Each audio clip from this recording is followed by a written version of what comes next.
मैंने आपसे पूछा आप कैसे हैं और आप जवाब नहीं दे रहे हैं, तो मैं फिर कुछ भी सोचूंगा। मुझे रोक थोड़ी सकते हो आप।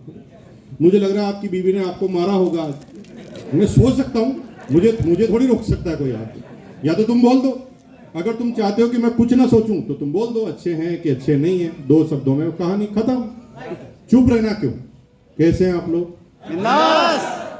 अभी भी कुछ लोग नहीं। हेलो। बोलना जरूरी है मेरे भाई। पूरी दुनिया में हिंदुस्तान एक ऐसी कंट्री है जहां पर शादी के बाद कहा जाता है 7 जन्मों का साथ। कितने का? 7 जन्मों का। और सबको लग रहा छठा है, 7वां है। पूरे दुनिया में केवल इंडिया में कहा जाता है कि 7 जन्मों का साथ होता है।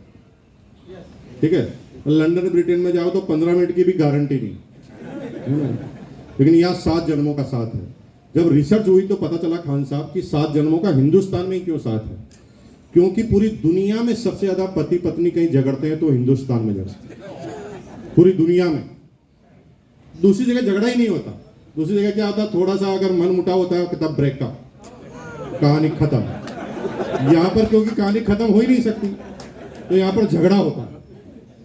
झगड़ा भी घमासान होता है और थोड़ी देर बाद फिर पेचअप भी हो जाता है।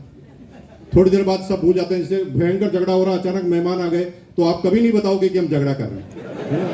वापस फिर पेचअप और थोड़ी थोड़ी देर में ऐसी घटनाएं हो जाती है ना।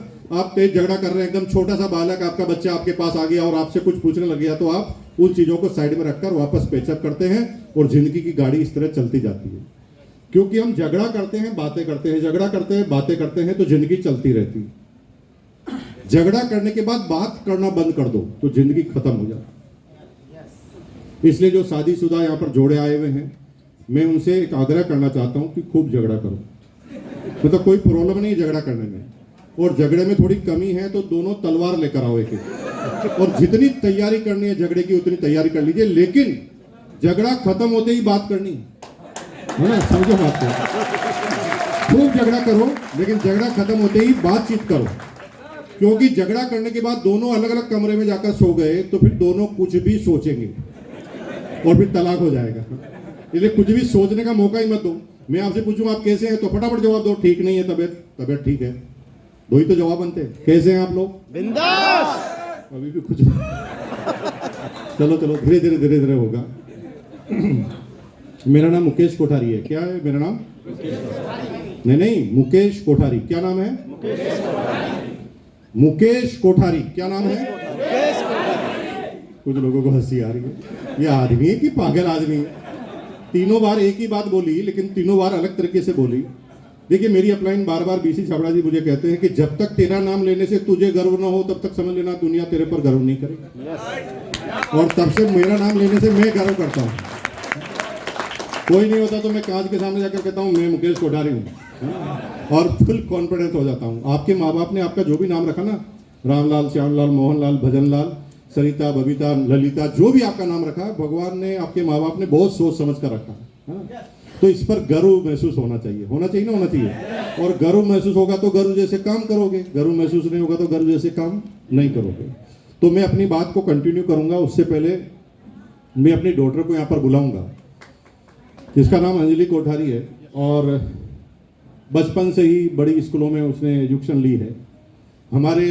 हम जब 5वीं क्लास तक पढ़ते थे तो 5 रुपये सरकारी स्कूल में फीस होती थी पूरे साल की, और वो जिन स्कूलों में पढ़ी है वहाँ पर उस जमाने में 15-15 लाख रुपए साल की फीस हुआ करती, है ना।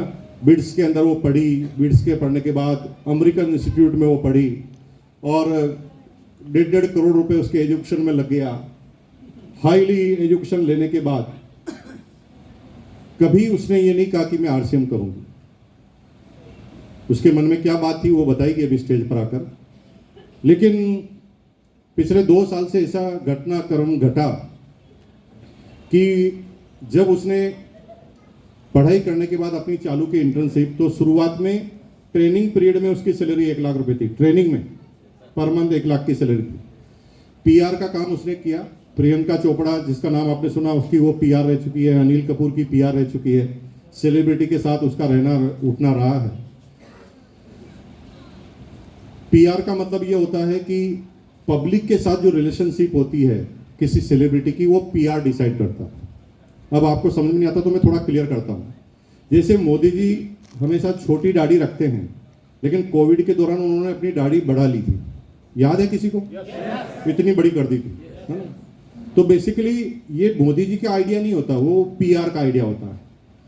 पीआर उन्हें समझाता है कि देश कोरोना से बहुत दुखी है और तुम दाढ़ी मूछ मुंडोई के घोटम घोट घूमोगे ना तो लोगों को तुम्हारे पर गुस्सा आएगा। तो उसकी दाढ़ी बढ़वाई गई ताकि ये लगे कि दुखी सिर्फ तुम नहीं हो, मैं भी हूं, देखो दाढ़ी बढ़ गई। तो ये पीआर का काम होता है। कोई फिल्म आप देखने जाते हो तो उससे पहले विवाद खड़ा हो जाता है, होता कि नहीं होता? विवाद खड़ा होने से फिल्म ज्यादा हिट होती है, लोग इस विवाद को देखने जाते हैं, है ना? तो वो विवाद खड़ा करना भी पीआर का काम होता है। कभी आपने सुना है ना कि फिल्मी शो में या टीवी पर कोई किसी को थप्पड़ मार देता है, जबकि वो रिकॉर्डेड शो होता है, थप्पड़ मारता है तो वो काट सकते थे, लेकिन थप्पड़ मारने से उसकी एकदम टीआरपी बढ़ती है, लोग बाग देखते हैं थप्पड़ क्यों मारी, ठीक है?